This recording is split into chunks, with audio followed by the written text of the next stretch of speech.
Welcome, everyone, to our episode of Milk Minutes, presented to you by Healthy Starts Center for Urban Breastfeeding. I will be your host. My name is Ashley Hall, and I'm the program manager for the Center for Urban Breastfeeding, affectionately known as the CUB for short. The Center for Urban Breastfeeding is a Healthy Start initiative to address and bridge the gap of breastfeeding initiation for Black mothers and Black babies. Our free services are specifically targeted to Black mothers residing in Allegheny County. Our services include telephone, virtual, and in-home support. For access to lactation professionals through our latch line, simply call 412-545-2022, option 1. You will be connected to a lactation professional within the first 20 minutes. We offer the Breastfeeding 101 class, where we get our families prepared to breastfeed successfully. In this class, you get to know the process of how milk is made, how to maintain your supply, and when you should reach out for help. I'm excited to share that this year we will be launching our Pump, Pump, Pump It Up. And in this class, we prepare our families for their pump journey. We also offer monthly education series through our Milk Minutes, where we discuss breastfeeding related topics. September is Infant Mortality Awareness Month. This month is dedicated to raising awareness about the factors that contribute to infant mortality and promoting strategies to reduce these tragic occurrences. Today, we are highlighting the importance of bereavement doulas with our special guest, founder of the Pittsburgh Bereavement Doulas, Heather Bradley. With over 25 years in birth work, Heather has dedicated her career to supporting families through both the joyous and challenging moments of pregnancy and birth. As a seasoned labor and postpartum doula, hypnobirthing instructor, and currently a bereavement doula and educator, Heather has been a guiding presence for over 200 families as they welcome their new arrivals. In 2018, Heather founded Pittsburgh Bereavement Doulas, a nonprofit organization offering free doula support to families facing stillbirth, miscarriage, and non-viable pregnancies. Driven by her commitment to ensure every pregnancy brings a sense of blessing, Heather's organization also focuses on training new bereavement doulas through baby loss family advisors and baby loss doulas. Heather's mission extends beyond direct support. She aims to educate, inspire, and transform societal interactions with families experiencing loss. Her work strives to remove the stigma surrounding pregnancy, loss, and to offer compassionate care and understanding to those in need. Heather's unwavering dedication reflects her belief that every pregnancy, regardless of outcome, deserves respect and support. Welcome, Heather Bradley, to Milk Minutes. Thank you, Ashley. You're very welcome. Thank you so much for joining us. It's my pleasure. It's great to have you here. I had the opportunity of coming to the baby loss advisors and the doula loss training, and that's where I had the opportunity to learn about all the amazing work that you have been doing over these years. And I understand your work strives to remove the stigma surrounding pregnancy loss and to offer that compassionate care. Would you be able to share how you assist and comfort parents who experience loss? So no one's ever prepared when their baby dies. No one's ever expecting it. And, most families, it doesn't even cross their mind that this pregnancy could end this way. Right. And so we are just there to hold space with these families from the time they get the diagnosis through the postpartum period, especially at the time of birth when they need, to meet their baby. And, no one, our death culture in this country is just, speaking about infant loss is so taboo, and people just don't have any experience with, a baby dying. And so they don't know what to do because other people don't really talk about it too. So they don't know what they can do and what they can't do and how to make that time meaningful together with their baby and, spending the night in the hospital with their baby and, the photography that we can do and memory making items like, handprints, footprints, casts of their hands and feet, introducing them to other family members, all this is really new for people, and we kind of normalize it because they have this really short period of time to make memories. They don't get the lifetime that they thought they would get. And so we're trying to fit in a lot of memory making and just bonding in maybe just, 2 or 3 days max. Right, right. And like you said, our society, we really don't prepare families or even talk about loss. And one thing that you've mentioned that you try to do is that memory making, and then also just preparing the transition, whether, slowing things down, spending those 3 days together, taking pictures, creating ways to honor that birth and that baby. Uh, Another thing that's not really mentioned is the changes our bodies take place once we do deliver but don't have a baby. Could you share how you and your doula support parents or the family through lactation after a loss? Sure. Um, I feel like lost parents are treated a lot differently after they leave the hospital without a baby. Their body just had a baby. They still went through birth and labor, yet they're not treated like anything special or that, their body needs to heal and to honor that postpartum time. And so, one conversation that we like to have with them before they leave the hospital, because sometimes this isn't even brought up with everything that's going on, is in 48 hours or so after you deliver, your milk's going to come in, and this can happen as early as 16 weeks. And even a lot of doctors don't know that it could come in at 16 weeks that early.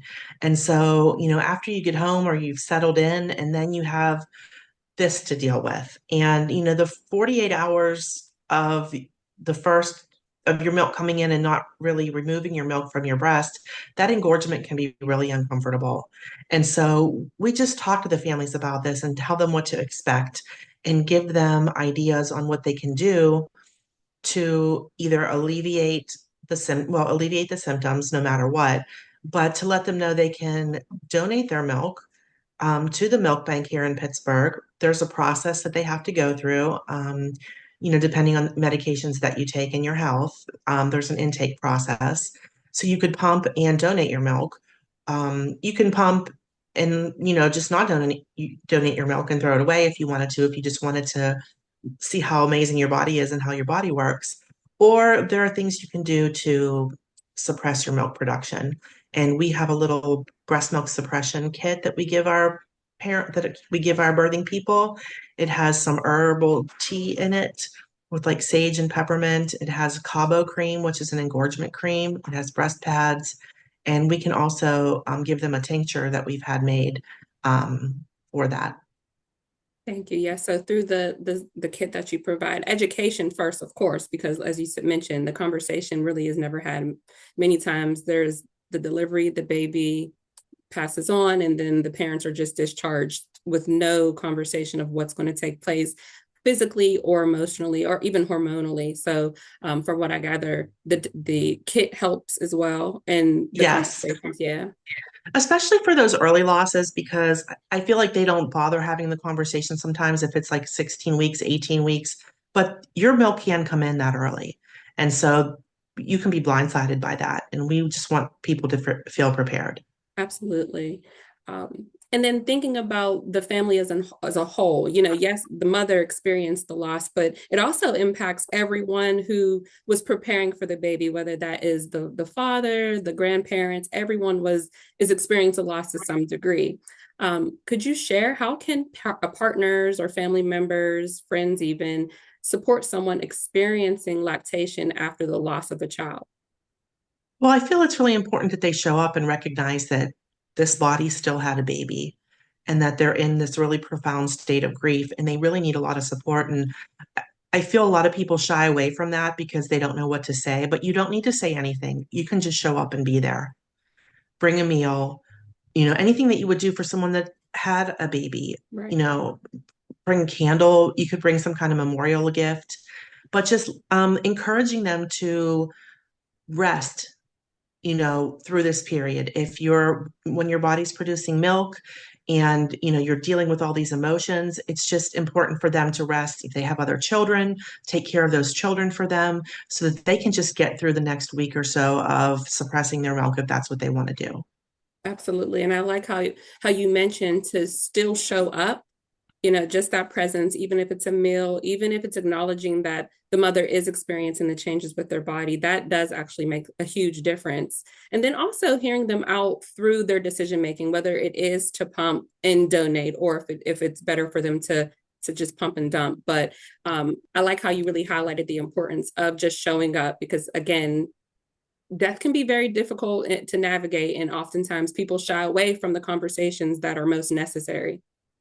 Yeah, and definitely don't give your opinion on what you can do. We see that a lot with like older family members saying, "Oh, you should do this, you shouldn't do that." Don't do that. Just really explore what's important to that birthing person, Absolutely. and try to support their decision. Absolutely. Yeah. And again, it's what I'm hearing is really just allowing that person to have a voice too. I think Yes. that so many people, so many individuals who experience a loss, they often feel like they're experiencing it alone because no one is welcoming that conversation. Yeah. Right. And this is might be something they really looked forward to. Like they Right. put it, and so it's okay to just keep pumping and watch how, amazing your body is making this milk. You don't have to do anything with the milk, but that might just be really healing to them in itself to do that. Yeah, and then you mentioned too donation, and as we're talking, I'm thinking about how meaningful it is to even donate. Being able to, yes, your child is no longer here, but you're able to still assist other mothers and other families who may have a need. Right. And if you don't want to donate to the milk bank, there are other avenues to donate milk. There are some Facebook groups. One is Eats on Feets, and the other one, so you would get your area. I think it's Western Pennsylvania, and the other one is Human Milk for Human Babies. And people are, sometimes looking for breast milk for their baby. Right. So that's another way that you could donate. Definitely. Um, and then you also mentioned that one aspect of the service that the bereavement doulas offer is making the loss meaningful.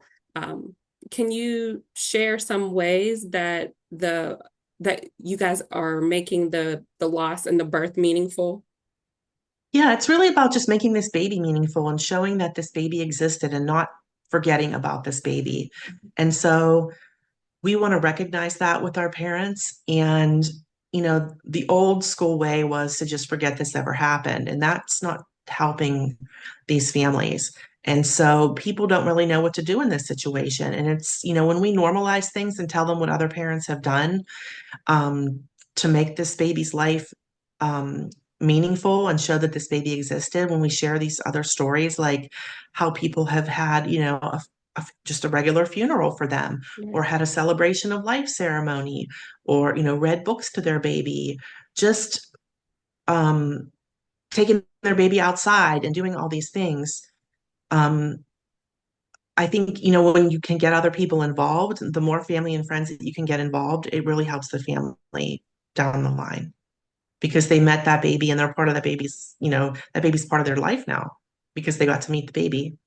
Right, absolutely. And you mentioned a few moments ago, photography is something that a service that you offer as well. Yes. When we first bring it up, some people think it's really odd because we don't really photograph dead people here, but I don't know any parent that's ever regretted these photos. And of course, there are some cultures that they don't do this, but the majority of people do. And just because they are a certain culture, don't always assume that they're not going to take the pictures, because that happens sometimes too. But these photos become just so precious to them. Um, because they can go back and see what their baby looked like. I think parents are afraid they're going to forget what their baby looked like. And when they have these pictures, and when they have a picture of maybe their whole family together with this baby, that might be the only family photo, that they're going to have with this family member in the photo. So the photography, I think, is really important. Absolutely. Even from the training, which was life changing, after those 3 days, I looked at birth work and bereavement work completely differently. The importance of one of the takeaways, of course, was the importance of slowing things down and taking time to create those memories, because this is a moment that won't come again. And thinking of our whole conversation, including the family, going for those walks, taking those pictures, those were things that I never thought of, but understand the importance of it. And like you said, there's not many people who regret ever having a photo their child, because that is still a part of them, that is still, an extension of them, and something that shouldn't be dismissed and forgotten. Right. Right. And like you said, one of your mission, a part of your mission is to bring joy to these moments. And that. Right. We like to remind families that despite this being probably the darkest day of their life, there are there is some joy here. There is joy in meeting your baby and spending time with your baby that you've waited for, to see what your baby looked like and to spend time with your baby and to try to focus on the joy of this moment. I know that sounds, counterintuitive, but when we do point that out, I think it really changes the atmosphere in the room that, this can also be a celebration of life. They're also, let's not forget the love here that's in this room. Let's, stop being so fearful here and focus on more positive things. And so when you have someone there to point that out to them, I think that can really change the experience. Absolutely. And I appreciate you taking the time to have this conversation with us. For our viewers Sure. who may, in the future, know someone who needs assistance or personally need assistance, how can people get in contact with you? There's a phone number on the website, and that goes Mhm. right to me, to my cell phone, and you can call at any time, and we will do our best to have someone there to support you. Okay. And this is free. It's all free. Yes. We are funded by some grants and individual donations. Wonderful. A lot of families like to um, donate or have Facebook fundraisers to make sure that the funds are available for the next family. Absolutely. And then additionally, is there a way that individuals can volunteer, or if they were interested in taking the baby loss advisors training, how can they do so? Just reach out to me via email. We haven't set up our training yet for next year, but I'm thinking it will be in maybe the middle of March. And as far as volunteers, we're always looking for people that might want to be peer support. So we try to match people who have gone through a certain experience, whether it be an early miscarriage or a termination for medical reasons. If you want to be matched up with someone else, if you're farther along in your journey and you feel like you can support someone else who's has is just experiencing this now, you could always be a peer support person. And also we always are looking for like knitters and crocheters and crafty people to help us with some of our memory items. Wonderful. And may I have the name of your website? Yeah, it's Pittsburgh spelled out, bereavementdoulas.com. Wonderful. And thank you so much for just taking this time to have this conversation with us. It was Um, my pleasure. Thank you for inviting me. Absolutely. So the mission of Healthy Start is to improve maternal and child health and reduce the poor birth outcomes and infant mortality in Allegheny County. If you are pregnant or know someone who is pregnant, please complete a referral for our services at healthystartpittsburgh.org. Again, thank you so much for joining us for tonight's conversation. We hold these discussions once a month, and we look forward to seeing you at our next episode. For lactation support, please call us at the Latch Line at 412-545-2022, option 1. And have a great evening, everyone. Thank you. Okay. Bye. Bye.